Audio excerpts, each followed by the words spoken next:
Meal planning doesn't have to be a headache. Try this stuffed pork tenderloin that will have your taste buds dancing. Want to avoid the dinner dilemma of cooking the same old recipes repeatedly? Revolutionize your meal planning and add some much needed excitement to your dinner table. End the scavenger hunt for ingredients. Everything you need is in the description, as well as a link to get them delivered straight to your door. Let's kick things off by cutting your onions and apples. Now make sure they're sliced really thin to make it easier to fold up. Now on to butterflying the pork tenderloin.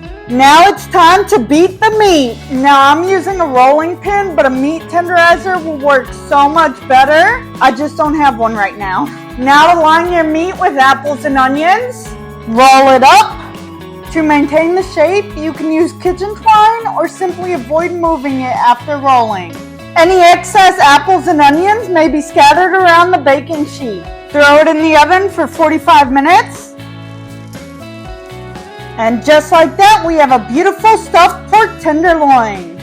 Add this dish to your meal plan and let me know how it turns out in the comments. Also, don't forget to like and subscribe so you never miss a recipe. Level up your snack game with homemade boneless chicken wings. Watch this next video to learn the secret recipe.